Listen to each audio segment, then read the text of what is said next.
Olá, galerinha do bem! Espero que todos estejam realmente muito bem e com muita saúde. Vamos hoje para uma aula de matemática, de revisão. Nós já vimos no CMSP e alguns alunos também viram na escola os sólidos geométricos. Os sólidos geométricos eles são divididos em poliedros, que têm somente faces planas, que são as pirâmides e os prismas, e os corpos redondos, que o próprio nome já diz, eles têm uma face arredondada, que são os cones, os cilindros e as esferas. Vamos para um exemplo aqui de uma pirâmide. A pirâmide, as suas faces laterais são sempre triângulos. O que muda é a sua base, que ela tem apenas uma só. Então, observem bem, face lateral, triângulo, e sua base é um quadrado. As pirâmides, elas são nomeadas de acordo com a sua base. Então, eu falo assim que as pirâmides, ela tem nome e tem sobrenome. Pirâmide de base quadrada. Já os prismas, a diferença que eles têm das pirâmides é que eles possuem duas bases, a base superior e a base inferior. Nós temos aqui alguns exemplos de prismas. Esse primeiro prisma, observem bem, sua face lateral são sempre retângulos e o que muda é a sua base. A base aqui é uma base hexagonal. Do mesmo modo que a pirâmide, o prisma também tem nome e sobrenome. Prisma de base hexagonal. Esse outro prisma que nós temos aqui é um prisma, observem bem, sua face lateral é retangular e sua base é um triângulo. Então, esse prisma, o nome dele é prisma de base triangular. Esse outro prisma também, sua face lateral são retângulos e sua base é um quadrado. Então, nós chamamos ele de prisma de base quadrangular ou paralelepípedo. E nós temos também o cubo. Só o cubo ele tem um nome especial. A gente não chama ele de prisma de base quadrangular.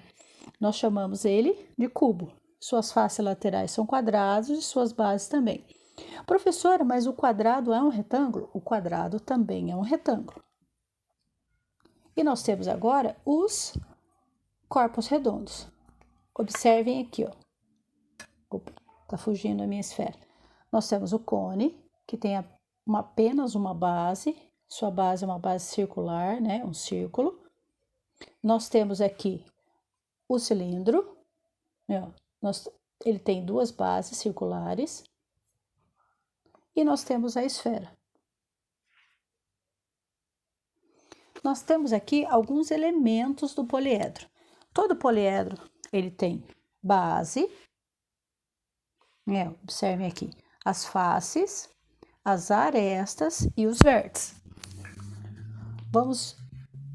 É muito parecido, né? Nós temos aqui a base, duas bases. Nós temos aqui as faces, face, face, face. Nós temos as arestas, arestas. E nós temos os vértices, que é cada cantinho que ele tem aqui, 1, 2, 3, 4.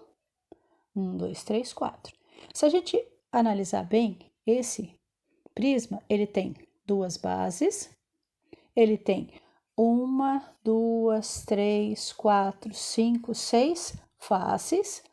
Arestas, 1, 2, 3, 4, 5, 6, 7, 8, 9, 10, 11, 12. 12 arestas. Quantos vértices? 1, 2, 3, 4. 5, 6, 7, 8. 8 vértices.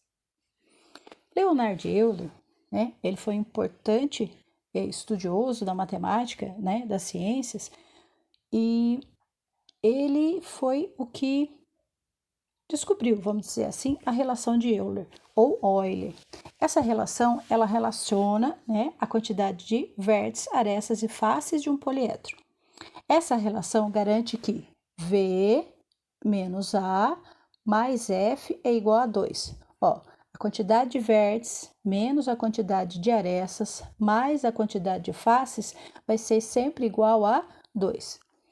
Onde V, A e F corresponde à quantidade de vértices, arestas e faces de um poliedro convexo, respectivamente.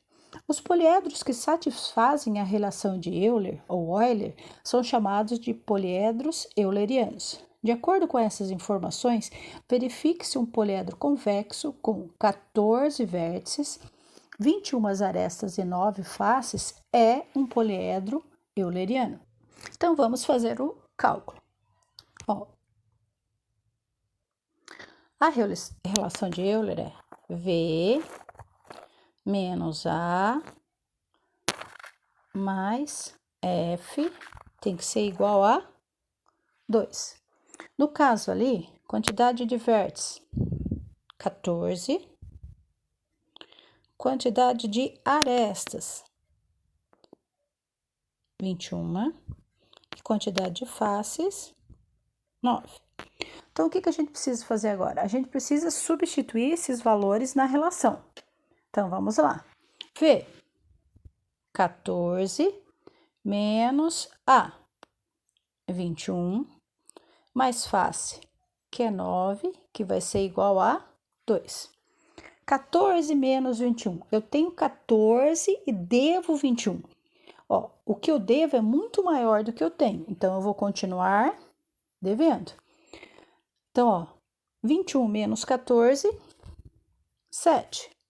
Mais 9, igual a 2. Menos 7 mais 9. Eu devo 7, mas tenho 9.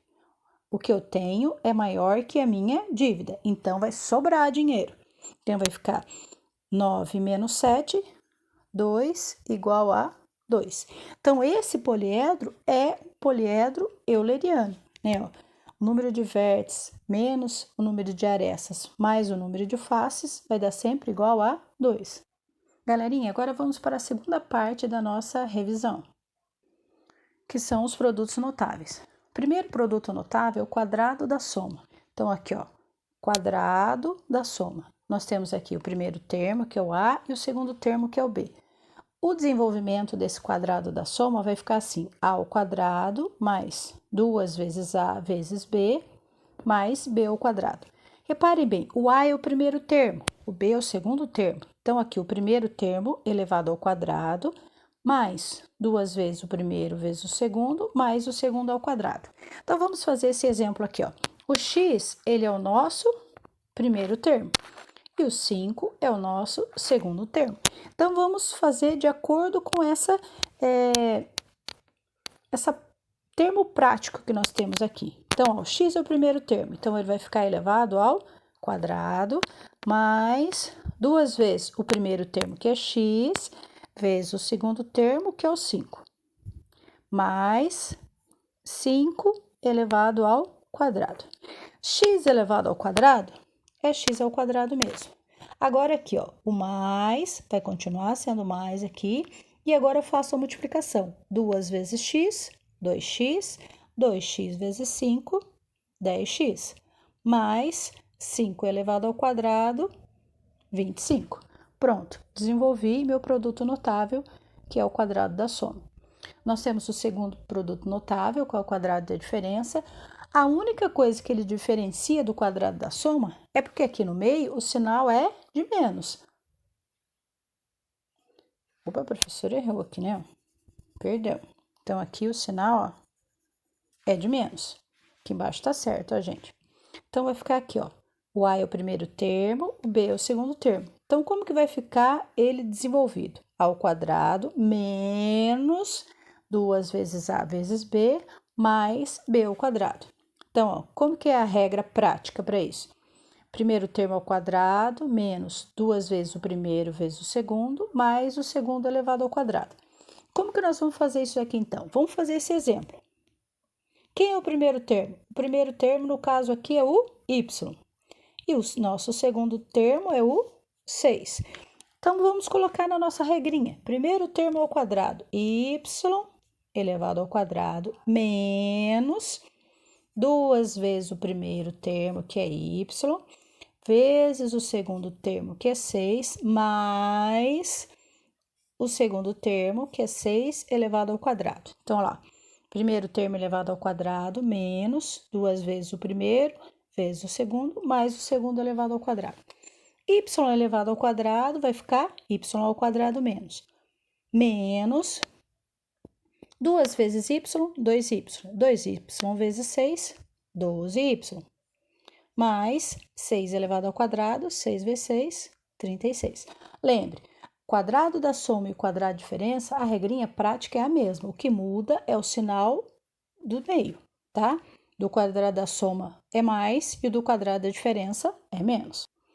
E o último, que é o produto da soma pela diferença. Então, nós temos aqui, ó, produto, né, ó, sinal da multiplicação, de um termo vezes o outro. No primeiro termo, o sinal é mais. No segundo termo, o sinal é menos. Então, o produto da soma pela diferença. Observe bem que o primeiro termo aqui é o A e o segundo termo é o B, do primeiro parênteses. No segundo parênteses é a mesma coisa. O primeiro termo é o A e o segundo termo é o B. Então, como que a gente faz isso daqui? A gente vai pegar o primeiro termo elevado ao quadrado menos o segundo termo elevado ao quadrado. Ó, quem é o primeiro termo aqui? O primeiro termo é o x. Quem é o segundo termo? O segundo termo é o 7. Ah, professora, a gente não vai olhar o sinal? Não. A regra diz que o sinal do meio vai ser sempre menos. Então, vou colocar lá. X elevado ao quadrado menos 7 elevado ao quadrado. X ao quadrado, menos 7 ao quadrado, 7 vezes 7, 49. Então, galerinha, essa é a nossa revisão. Até mais, um abraço a todos.